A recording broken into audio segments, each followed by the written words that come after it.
I don't have anything on the other side of this. So Hi, everyone. I'm Britt Russell, and welcome to the Worthy Mindset Summit. I have Chaz August here. Hey, Chaz.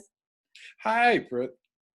How Nice are to you? see you. I'm Oh, so good. Thank nice you to so see you. much for being on, and thank you for sharing your time and your space and your energy and your experiences. We're so thrilled to have you. And I want to test out why I'm even doing this. And this summit it's the Worthy Mindset Summit, Own Your Truth and Live Life on Purpose. And the reason I chose this is because for countless years, I was wondering what my purpose was, feeling this really intense passion for life, for people, to just be fulfilled, but didn't really know how to do it. And I felt like I was kind of boxed, like stuck. And if I wasn't doing the whole going to school, getting that MBA and surrounding myself with certain people, then I really wasn't there yet.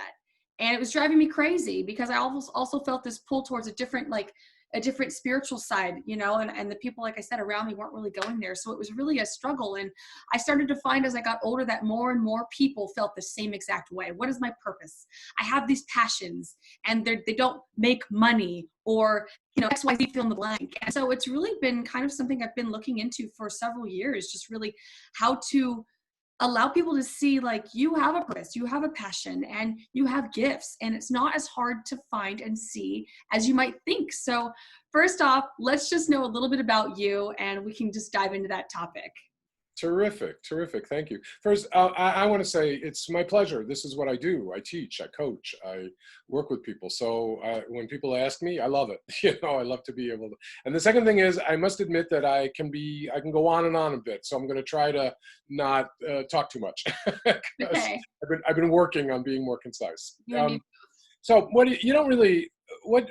okay. I'm an adult child of an alcoholic family. Let's just start there. So much of what I work on can be traced back to that. So much of, I'm the middle child of five. So it was a big crowd of us. We were in a small house. My dad was a drunk and a rageaholic. My mom, who's still alive and in her mid-90s, somehow or other managed to learn tools for coping with him. But my childhood was about, feeling like I was a total disappointment to my father. And somewhere deep inside me, I think I really believed that he got drunk so much because of me. Right? My older brother was a good student and became an engineer. My father had been an engineer. My older sister was a rebel, but she was a girl. And my family, somehow girls were less than. It didn't matter so much.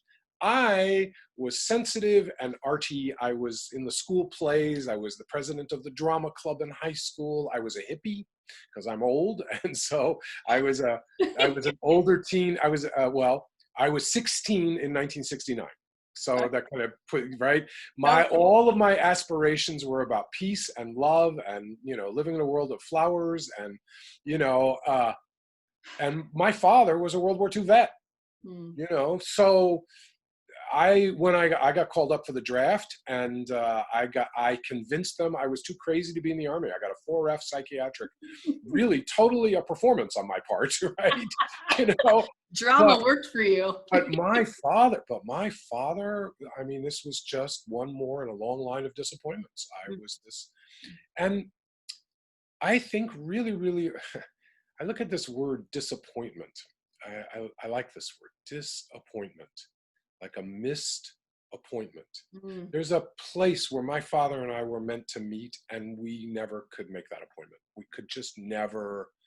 just could never meet there. I'm really clear much of what I teach and much of my deepest truths are a version of what my father believed. But he was trapped in a model and trapped in a disease that really, ate him up, ate up his soul. It's very hard to be soulful and be addicted. It's just hard. The addiction takes over. So I grew up wondering what was wrong with me, and grew up, like many adult children of alcoholics, trying to just be better than everybody else, smarter, faster, funnier, because if I wasn't, people would notice that whatever that flaw was that I couldn't see, but knew drove my father to drink, right? My father was also very fast. Both my parents, their method of child rearing was tell you, yell at you, hit you. And I mean, it was basically, it wasn't tell you twice or tell you, it was tell you once, yell at you the next time, and hit you the next time. Mhm. And at some point in my teens, my dad decided, we were on that path and he was hitting me and I wasn't submitting. And at some moment, God love him, he figured out that he was going to have to beat me more than he was willing to beat me. And so my father really stopped talking to me. He just stopped talking to me, which just sort of fed the whole belief that I wasn't worth anything. Mm. All right, so I go to college. He wants me to major in some science, some engineering, some tech. I major as a philosophy. I started as a drama major, and then I became a philosophy major. Every time I visited home, every conversation began with, so have you found a philosophy factory you're going to work in? Yeah, no. Okay, I got out of college. I got a job in advertising. It just turned out that advertising is kind of a philosophy factory. It's kind of, you kind of try to listen to ideas and then figure out how to make them marketable. It was, I did well. I made good money. I really didn't love what I was doing. I really didn't. I got married because everybody around me was married. I didn't really love being married. I bought a house in Mount Vernon. I didn't really love working to keep my house, which is what it felt like I was doing. I found myself for that first 10 years out of college building a trap to live in without ever really doing the work. Now I went to a therapist. I knew I was unhappy. So actually, when I started making money, I went to a therapist. He didn't really help. He didn't, I have my stories about why he didn't help, but maybe I just wasn't ready. I mean, that might be the simplest truth. I decided, all right, the answer here is I got to get away from my family. I moved to California. They were in New York. I moved to California. It's as far as you could go without falling into an ocean,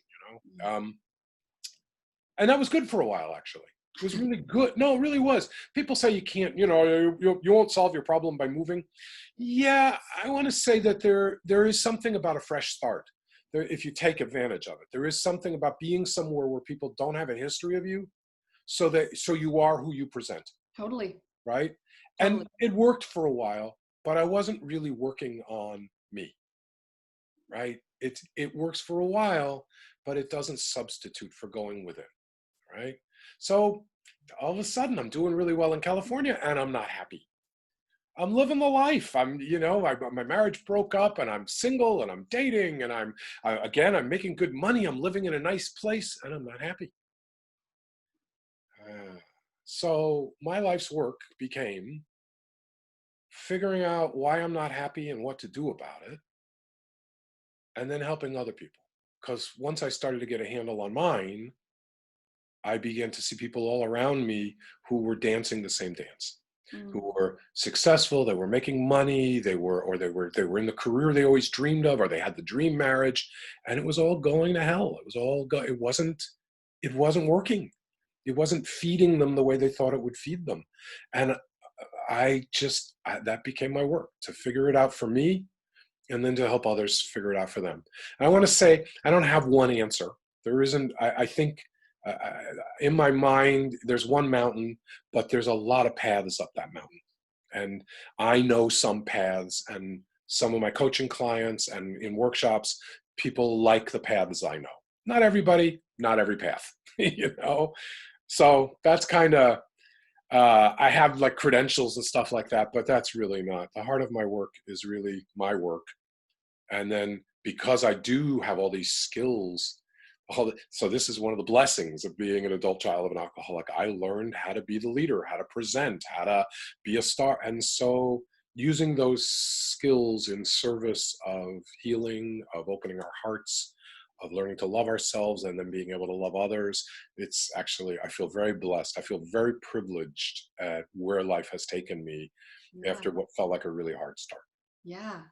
There is so much that you said there, and thank you so much for sharing. I can't, just to go back, the later part, I love that you told yourself a story that serves you with that, instead of, because you could tell yourself so many things. You could say, I had to take care of myself. Nobody paid attention to me. And as that may have been true as you're a child, in the child, and you felt that way, you really looked in a way that serves you. You became the leader, and thus you naturally are that way, because I'm listening to your timeline, your story, and you're like not doing what dad wants. Yeah. and it's still uncomfortable. You still make it to the family gatherings, and you still have that uh, disappointment, if you will, and that discomfort. And you're still like, this is what I'm doing. This is who I am. This is what I'm true to. And I love that. I mean, you've had that spirit. You came here with that spirit. I mean, I'm Yeah. very clear about that, Yeah. and that's beautiful. And, you really teed it up well onto you've been true to yourself. And then you got to a point where you kind of did the status quo thing, and you had all that. You went here and you gained this stuff, and you still didn't feel fulfilled like everyone said you would, and now all of a sudden you're at this point, this pivotal point. And what was it that really made you, what makes you, because you said you went to California, you kind of ran from yourself. Wherever you go, there you are. And then you realized, what did you realize that made you really get into what you're doing now, living this really fulfilling life? So everybody has their own aha moment. Yeah. Okay. Um, uh, and mine is mine. This is not necessarily anybody else's. Some people listening to this will resonate completely. Some, this isn't their way in. Okay. One of the affects that I had developed from a very early age, because I modeled the first adult male I ever saw, and he was a rageaholic, is that I had anger, and I didn't really express it well, or I scared people, basically. And I came to California, and one of the things is I had a really good resume, and I was looking for another job because I wasn't happy at my job. I want to be clear, I think I wasn't happy at my job because I hadn't done my work, but that's neither here nor there. I wasn't happy at my job, and I was going to do what I'd always done. I was just going to find a better job. And I had gotten to that place where people would interview me, but nobody would offer me a job. And I asked a friend who was a psychiatrist, who I had seen as a psychiatrist for a while, but hadn't seen in a long time. And I just said, look, I don't want a session with you. Can I buy you a lunch? Yes. So we sat at a lunch, and I said, I'm just looking for your insight. You're a really smart guy. I'm getting all these job interviews. I've got this great resume, but I don't get any job offers, right? You got any coaching, any idea what I could do? And my friend looked at me and he said, well, it might be because you leak anger all the time. And I said, what do you mean leak anger? I don't leak anger. What are you talking about? I never leak anger. And he said that. Okay, well, what do you do about that? What do you do? Well, what I did is I went from teacher and coach to teacher and coach, asking them that question. It's been pointed out to me I leak anger. What do you recommend I do? And I found out that actually we live in a culture that's pretty afraid of anger, terrified of men's anger, but not really better about women's anger, right? The only word we have in English that, think of the first word that comes to your mind when I say angry woman.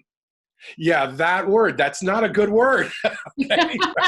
I was thinking it. Right, I know, everybody does, right? But same thing with men, right? Think about how happy you're walking down the street. Anybody listening to this, you're walking down the street, it's twilight, it's starting to get dark, you look in front of you and you see a man approaching you who looks angry. How do you feel? Good. Yeah, okay? That was me, that guy who looks angry. And pretty much everybody I was talking to, many of the people I was talking to, were saying to me, well, you have to hide that guy. You have to learn these techniques for covering it up. You just have to master, it was my father's answer, you have to master your emotions. Be a man. Suck it up, be a man, master your emotions. Yeah, no. None of that advice was of any value to me. And I found gems, little gems from different people. And the first gem I found, it's not, I can credit it to several different people. John Bradshaw, with D'Angelo, Beverly D'Angelo, where else did I say? Oh, Jack Canfield. I saw this exercise a lot of places, and I tried it. And the exercise, simply, all right, little bit of biology, your brain. where your emotions live. Your emotions don't live in the cognitive part of your brain. The emotions live in a much older part of your brain. At the top of your brain stem, it's the limbic system.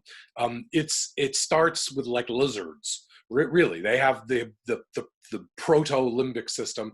That's a lizard finds a warm rock on a cold day, sits on the warm rock.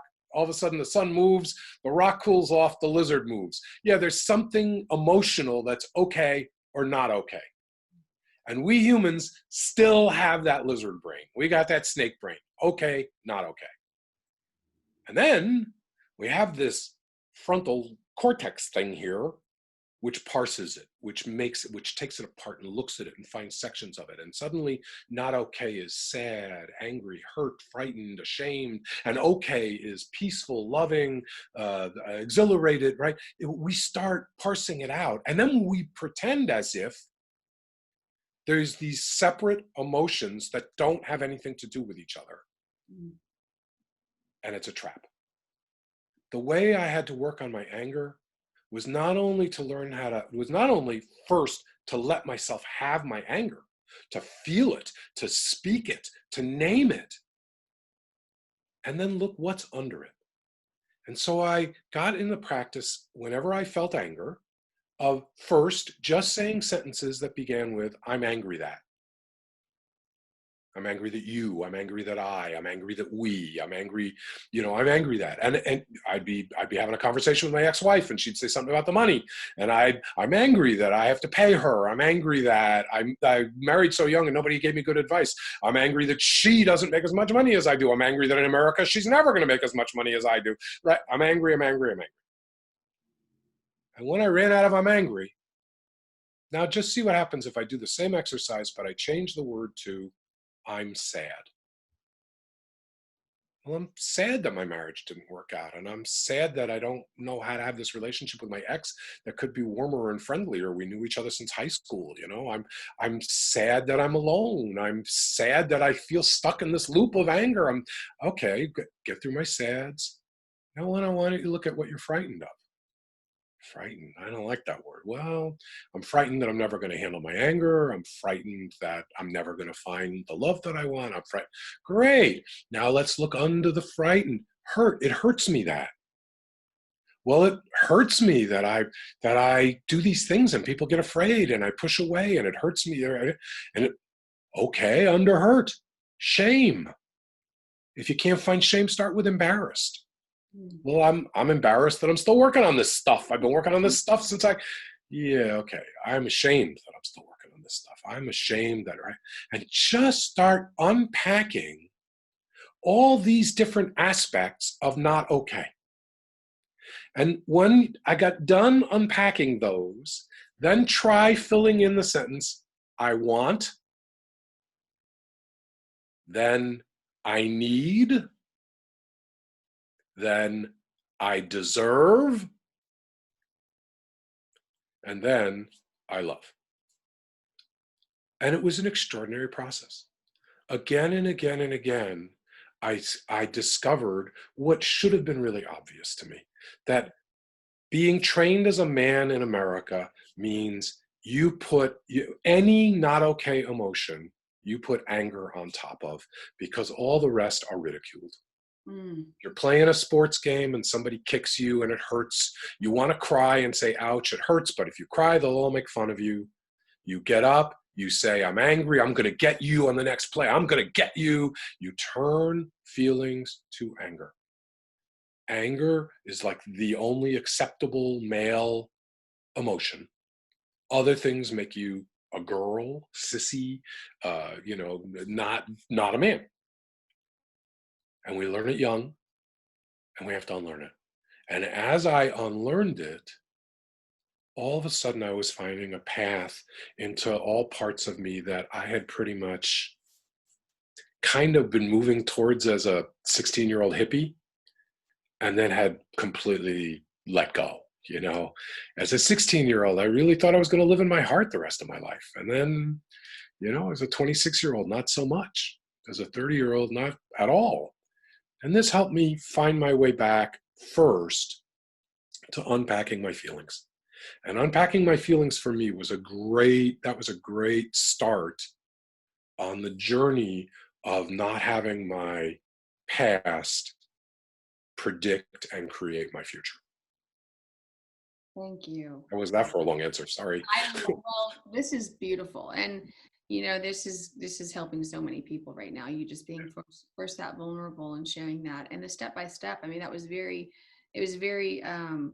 easy to understand in the way that you did it. Obviously, very hard to do as the individual doing it. It is challenging to face yourself. It's one of the Yeah. hardest things we'll ever do. And I was telling someone that I work with personally in recovery that last night, and she's in shame and guilt, and I'm like, listen, you're closing the gap between awareness and shifting every day. And she called me last night quicker than she would have the time before. And Yep. I'm like, you're facing yourself, and people don't face themselves. And it's a gift to be able to do that. And so thank you for sharing all that. And there's so many men that are watching right now that are sitting there being like, oh my God, that's me. That's totally me. And how do I do this? And I want that. And I am hurt and I am sad and I do love. So that's beautiful. So what I heard was, like I said, you were kind of doing the status quo thing, and then you really got and dug deep. And so after you've uncovered all this, and you've been able to, I'd say, master your emotions in a different No, no, no. It's just embrace. It's just embrace. I'll tell you. Here's the meme. Okay, here's the meme. If people walk away with nothing else, walk away with this meme. I accept. I embrace. I let go. Yeah. I can't let go of it until I accept it and embrace it. But once I accept it and embrace it, emotions are ephemeral. Emotions are weather. They're not the sky. They're weather. I'm the sky. Emotions are just weather in my sky. Mm-hmm. If I embrace them, just like weather, they pass. There's no point in standing and cursing the rain, the thunder, the lightning, the snow. I mean, you can do that if you want, but it's not really going to get you anywhere.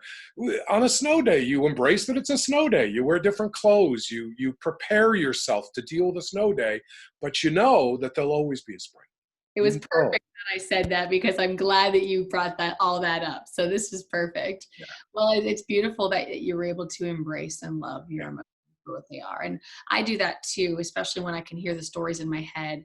I'll say, and I did it this morning, that started to kind of go. And I said, I hear you, ego. Thank you for getting me this far. I'll take it from here. Instantly, it went away. Instantly. It's when we resist that it gets stronger. Yes. So yeah, it is. There's something so beautiful about that. You can coexist with those thoughts and what your vision is, and still be fulfilled. So with doing all that, what was your next? What was your? So my next thing was to go into 12-step work. Okay. Somebody finally said to me, because nobody had ever actually suggested this, that there's a 12-step program for the family of alcoholics. It's called Al-Anon. It's just all it's about is it's the same 12 steps, but it's everybody in that room.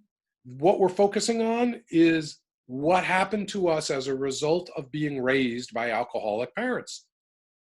It doesn't have to be alcohol. It could be any substance. My parents, my mother, my father was alcoholic. So, 12-step work was really helpful, because what 12-step work taught me was there is no work around about telling your story. You have to actually tell your story until you're done telling your story. I love that. And really, this is the lovely thing about 12-step work. Every meeting, somebody gets up and shares their hope, their strength, and their experience. And their experience, that's their story. And we all tell each other our stories. And I didn't think I needed it. I'm a guy. What do I need to? I don't need to sit in a room with a bunch of other people weeping about their alcoholic family. I can deal with this on my own. I don't need it. I don't need it. And somebody said to me, look, do me a favor, go to 6 meetings. They can be 6 of the same meetings or 6 different meetings, but go to 6 meetings. And if after 6 meetings, you don't think it's for you, don't go to another one. It's fine. And I said, oh, all right, I'll try the 6 meetings. Second meeting I'm at, a woman is sharing that when she was a teenager, she knew where her parents kept a gun, and she one night was going to kill them. And then she chickened out. That happened to me. That was my experience. My dad kept a rifle in the house. And one night when I was about 14 years old, I snuck down and got the rifle out and thought, okay, I know how to handle this problem. I'll just put a bullet in his head. Yeah, only my father had 5 kids, and he knew if you're going to keep a rifle, you better lock up the ammo. And so I had no idea where the ammo was, which I realized after I got the rifle out, and I'm standing in their bedroom holding this rifle. And I'm realizing, it's not loaded, and and I very quietly tiptoe out, and I put the rifle back in the rifle case, and I put the rifle back in the closet, and I go up into my bedroom, and I'm a total failure, right? I'm a failure because I made him a drunk, and I'm a failure because I can't even kill him. I'm a failure. I'm a failure. Okay. Yeah, I hear somebody else tell this story, and I know for the first time in my life, maybe I'm not alone. Maybe Mm. all this stuff that I think I'm just screwed up, maybe there's more of us. Maybe there's a whole family of us out there that are all crying the same tears. Uh, this is what I came to see. There were 5 kids in the house. All 5 of us were lying in our separate beds, crying our tears as my father raged downstairs. And none of us were talking to each other. None of us. It was the subject we weren't going to talk about. We just weren't. And turns out I've done a lot of reading and a lot of studying. I've had a lot of clients. This is pretty typical. So my next step was 12 step. My next step was actually mining all these stories that I carry, mining them, forgiving myself, ultimately forgiving my parents, right? Making amends to all the people that I had hurt, making amends to me, really getting how much I sort of squashed myself. And right, 12 step work was very helpful for me. It was very helpful.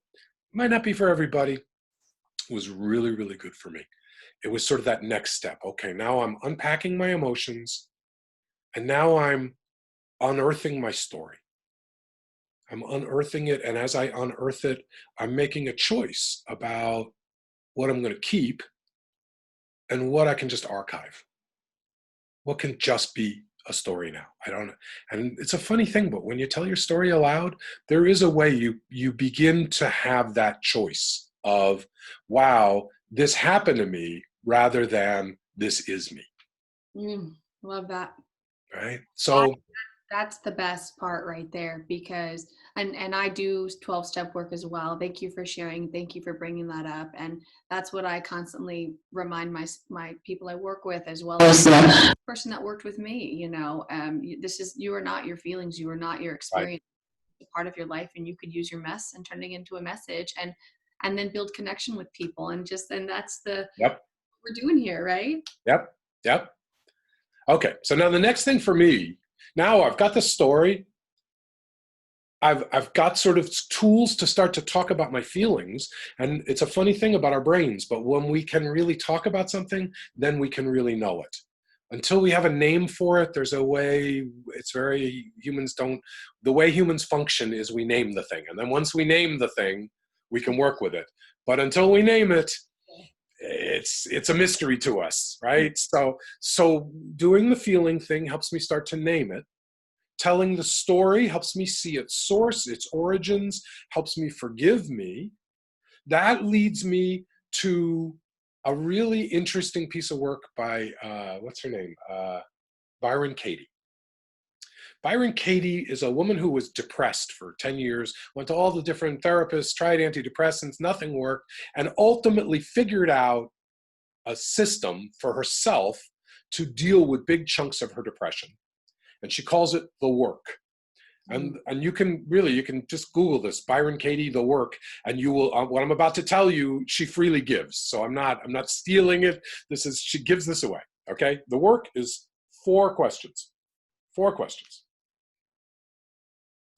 Is it true? Question 1. Is it true? Question 2. Can I absolutely know that it's true? Question 3. Believing it's true, how does it make me feel? How does it make me behave? And question 4. If I didn't believe it was true, how would my life be? Mm.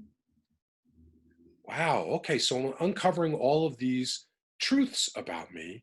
And now I'm doing the work of, just because I think it doesn't make it true, right? Just because my mind thinks it's so doesn't make it true.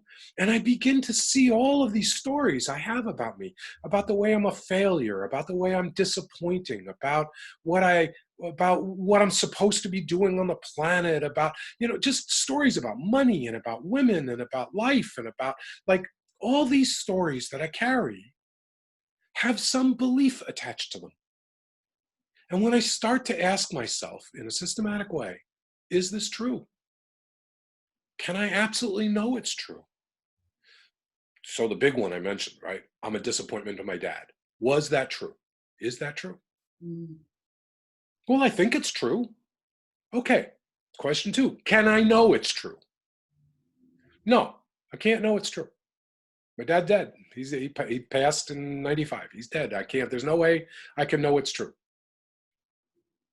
Okay, so how does it make me feel when I believe it's true?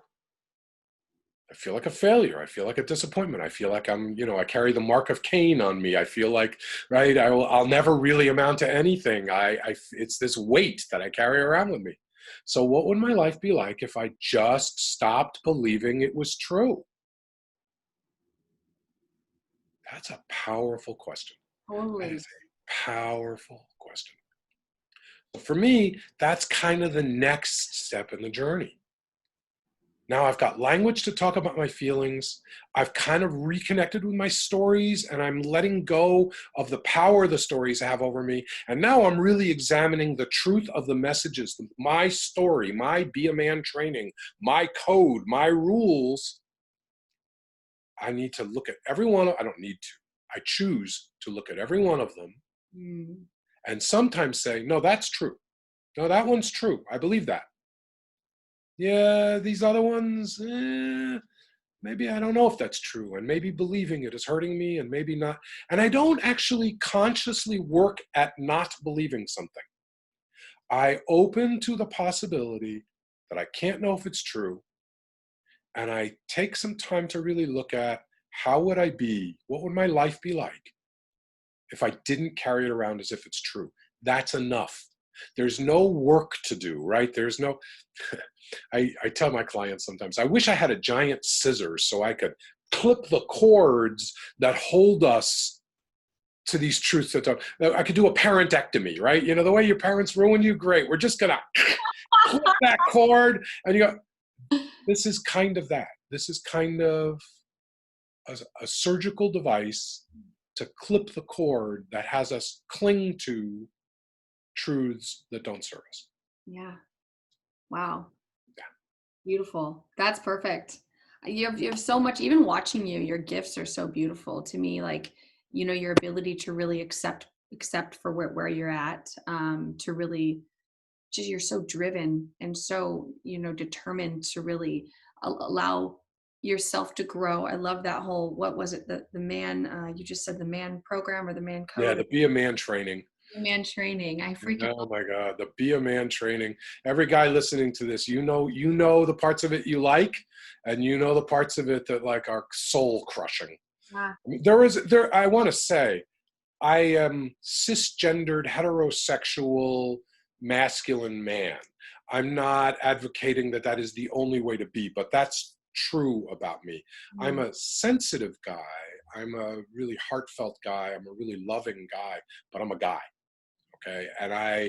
And so I want to say to the guys that think, yeah, but this is too, this isn't really manly. Yeah, this is my substitute for that Be a Man training, Mm. because a lot of that Be a Man training actually stopped me from being the dad I wanted to be.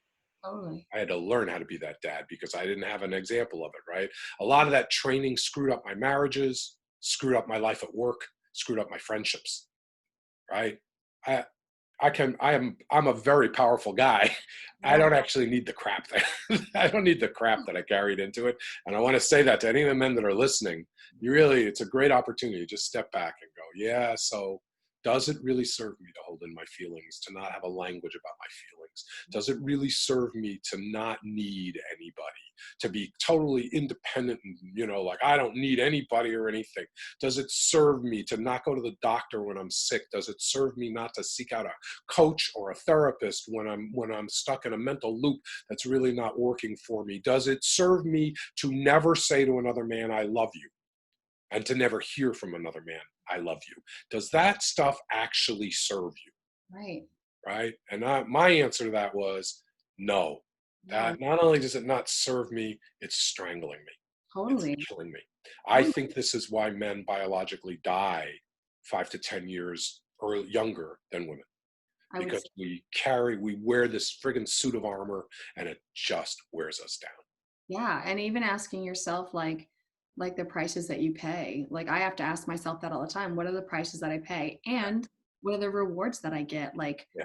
for doing this, because there are rewards too. You stay safe, you But keep. even the rewards are tricky. Somebody once said to me, a boat is safest when it's moored to the dock, but that's not what boats are for. Totally. We can make a really safe space for ourselves, but in my opinion, human beings who live in a safe cocoon, they're living in a coffin.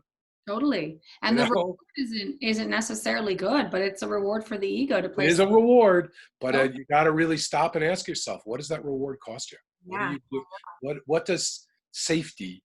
How does emotional safety actually stunt our growth? yeah. And at some point, I decided that, you know what?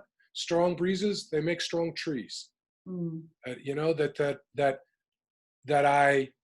I'm not, people have said to me, well, so you're grateful then because, your father's alcoholism in that crazy house. Look at, no, no, I'm not grateful for the abuse and the pain I suffered as a kid.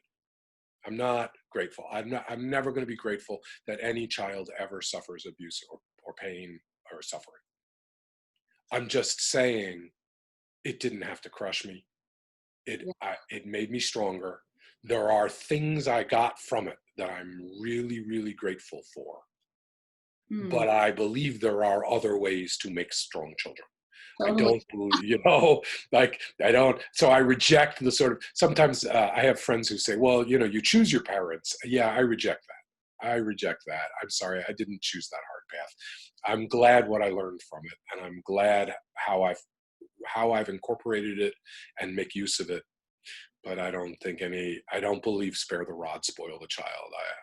I don't, I don't believe you have to make it hard for someone to raise a powerful adult. Okay. Totally. And the whole choosing thing, that's a totally another topic. And I know what you're talking about. That's kind of this certain belief in this, yeah, certain in this day and age. But I've said that too, and that's a story that I've told myself that has served me, because obviously it's a lot better than thinking the other thing. But Well, you don't want to be a victim. totally, You know, so absolutely. so what I say to people is, let's leave aside, do we choose that or not? Let's instead step into, what do we do with it? Okay, in the end, fertilizer is poop. Right? That's what fertilizer is. Okay, so I got a lot of fertilizer, or I got pooped on. Right? In the end, it's what we do with it, and that's life work. That's Totally. the rest of your life. You're going to work on that. Or at least I am. I think I'm still going to be working on lessons when I finally pass. I don't think I'll ever get to a moment where there's nothing left for me to learn about myself or about the human condition or how to help others. I don't think I will ever have a moment where I'm done until I'm actually done. Yeah. Yeah. And that's the beautiful part. And all of that work that you're doing is really allowing other people to uncover theirs and their purpose. And I'd love for you, because I know what you do for your work, and I'd love for you to kind of touch base on how you really open that up for other people to see that they have a life that is worth sharing with others, to live that in that purpose and fulfillment. How do you do that? Okay, so purpose is a really interesting thing. If you Google how do I find my purpose, you find all these great things on the internet, and they all, none of them are exactly it, but all of them will teach you a piece of it. So most people who work in self-purpose start with, what am I good at? What do I like doing? What can I make money doing? right? These are like, we kind of take these vectors and then we try to see where they intersect, and that's your purpose. Yeah, if that works for you, great. That's good. For me, first, just the idea, what am I good at, was a little freaky, right? Because there was a voice inside my head that no matter what I thought I was good at, I wasn't as good as I thought I was, you know? Most of what I was good at, it didn't seem like obviously it would turn into what will people pay you for, because really I'm good at talking, you know? So it was hard to sort of figure out that one, you know? Okay. So, and if we don't learn how to commit to our vision of ourselves, none of those things are going to be of any value to us. So that's the thing I invite. What I work with clients is, I work with sort of, who do you want to be? Like, who, if you could just wave a magic wand and let go of all your history, who would you be if you didn't know who you are? Who would you want to be if you did not know who you are? And that work is really powerful work. There's the first answer that comes to us. After we think about it, often there's a different answer. There's hesitation about even wanting to admit that there's somebody we want to be that we're not being. There's a feeling of futility, because what good is it to just, you know, fantasize? Yeah, okay. So there's work about allowing yourself to have a vision of you, to have a vision of who you could be. And I want to say, I don't judge that vision. I know people, what they want to be is the richest man in the world. And you know what? Or the richest woman in the world. And you know what? If that's what they want to be, I'm perfectly happy helping them align to that and find their path to that. I don't know if it makes Jeff Bezos happy to be the richest guy in the world, but I don't think it makes him unhappy. I think he's kind of built his whole life driving towards it. So who am I to say, well, no, he should have been a monk, you know, right? Let him. So we got to figure out, what is it we view for ourselves, we envision for ourselves, and then move towards it. And then we have to be willing to have that vision change.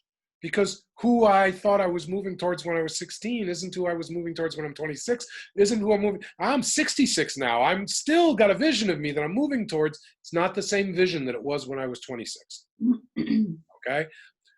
So really, it's about having a vision. And then it's about having commitment. So what does commitment mean? What does it mean to commit to your vision? I liken commitment to the autopilot on the jets that fly across the country. Okay, do you know anything about how an autopilot works? Basically, every airport sends a signal from an airport to a next airport to a next airport. And there's a device on the plane that finds that signal and steers the plane towards that signal. Wow. Yeah, and it's not one signal from San Francisco to New York. It's 100 signals, right? It's from this to this to this each jump. Okay. But what actually happens in the plane, of course, is there's air currents and wind currents, and sometimes we didn't exactly read the signal right. So the autopilot notices when the plane is drifting away from the signal and corrects the flight to go back towards the signal. Wow. But actually, it crosses over the signal, realizes it's going the wrong way, and goes back to the signal. And when the plane's on autopilot, it's off course almost the whole time, but always correcting towards the course. Wow. Right? It's kind of almost on course, and then it overshoots, and then it's almost on course, and then it overshoots. I think that is the definition of commitment. When I am committed, what I'm committed to is finding my way back to the vision. It is not a failing to realize I'm off course. It's a failing to realize I'm off course and not sit down and figure out, what step can I take to help me get back on course. I suspect I'm going to feel off course a lot of my life. It's okay.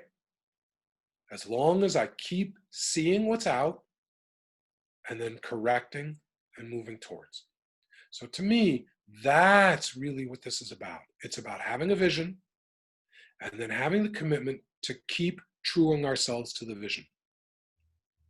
And sometimes the vision is going to change. Sometimes we're going to actually land where we pointed ourselves at and not like being at that airport. Okay, it's okay to have another vision.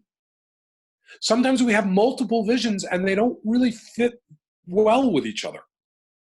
I want to, I want to cure world hunger and I want to make a lot of money. Yeah, those two don't really fit well with each other. Okay, that's all right. Now we need to sit and be with, what am I going to aim for? What am I going to choose? What am I going to aim for here?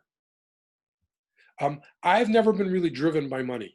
So the things that I aim for have to do with heart and have to do with a life filled with awareness and an ability to accept and embrace others where they are. These are things that I value, and these are things that I move towards. But honestly, if what you move towards is money or a title or a bigger house or I don't know, it's okay. Now commit yourself to that, because that's the thing I do know about Jeff Bezos, right? Or Bill Gates or Warren Buffett. Yeah, the thing they do full on with full heart. And when they're off course, they correct, right? They don't, wow, this didn't work. This is not getting me what I want. They correct. It doesn't, this is the thing. It doesn't really matter what your object is, where you're going. What matters is your willingness to keep looking at, is this where I want to go? And am I correcting when I'm off course? That's to me, that is the heart of having a purpose in life. I love that.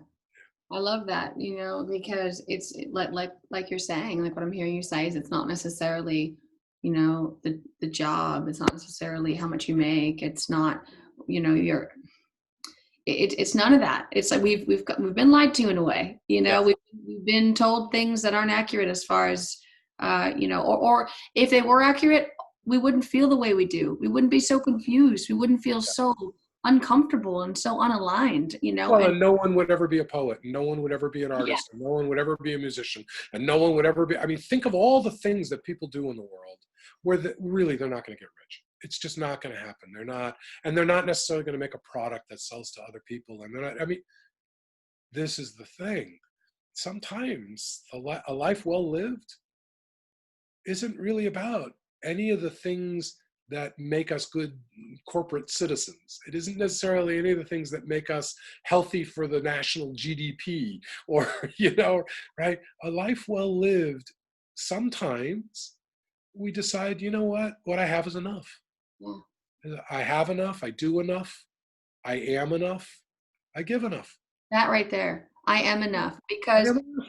you are enough. And that is a fulfilling life, knowing that you are enough, because all the things that we can gather outside, the car, her, him, the things, the house, the whatever, it doesn't feel, I mean, I've been there too. I've made a lot, I've had a lot, and I just didn't feel good. I felt empty at the end of the day. I came home by myself.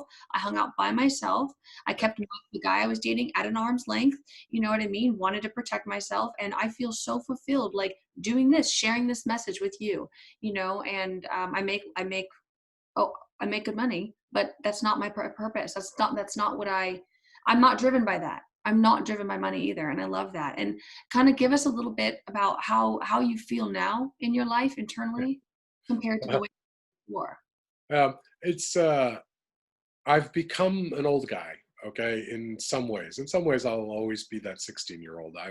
I honestly, I laugh at myself because in some ways, who I was and who I dreamed of being at 16 is who I am and who I dream of being at 66. I still dream of a world, a love-based world. Uh, I still see myself in joy and openness and sweetness in life. Okay. The difference is I'm 66 years old. And 66 years old, I know that I have more years behind me than I have in front of me. And things change. At 56, I was still working at my career. At 66, really, I don't think in terms of career. I don't think there's no promotion I'm going to get at 66. There's no, that boat has sailed now. Okay. I've lived sort of the high production years of my life. I value the work that I do on myself and the work I do with others. Yeah. What I'm interested in is being in front of a room full of people, listening to their experience and helping them make sense of their experience in a way that will help them have more joy in their life, will have more love in their life. I work with parents. I teach communication to kids, because I do believe you don't have to mold a child, but you still have to parent. Okay, it's not just as simple as, well, just let the free spirit grow out. No, no, no, no, no. There's work to be done in parenting, but we have to relearn how to listen and how to communicate and how to and what the effect of when there's such a power imbalance between a parent and a child, what the effect small things can have on your child, and be conscious and be okay. So I teach parenting. I work with, it's a similar thing. I actually go into companies and I work with managers about how do you, same thing. There's a power imbalance between you and the people you manage. And a thing you might say to your friend, you say to an employee, you could really sort of lose the possibility of this person actually making great value changes to your business. But you can really crush people, or you can learn how to listen and uphold. So this is like what my life is about mostly. It's calmer. It's calmer. I don't think I have anything to prove anymore. I think I have gotten to a place where this is how I live my life. This is the code I live to. These are the things I believe. And I notice I have to watch less news, Mm. because I think the news has become clickbait. I think for journalistic organizations to stay in business, they have to get views, and so to have to get views, things that aren't news become news. Opinions, prognostications, scare headlines. So, and I notice that if I stay too closely attached to all those, I lose my center. Oh, I start being anxious and nervous and thinking things matter that may not matter as much. I am the voice. My wife teases me about this, but I am a progressively liberal thinker. So our current administration doesn't see the world the way I see the world, and yet I'm the voice when I'm around other people who think like me. I'm the voice that says, "Wait, see what good is happening. Could we stop for a minute?" And my internet connection got it's unstable. Are okay. you I there? kind of Okay. stopped for a second, Uh, but we're fine.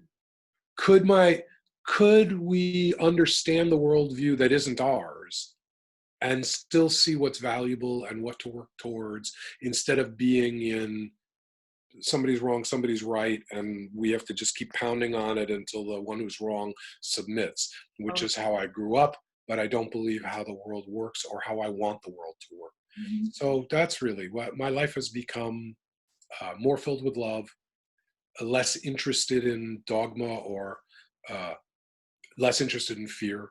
Yeah. Uh, I have to say that I don't think of myself as a guru. I don't live in joy all the time. I have sad days. I have difficult days, things that are challenging.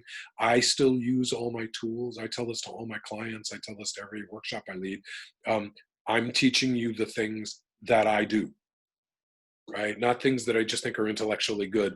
These are the things that I use today and have used for decades to keep me in my center, to keep me in my heart.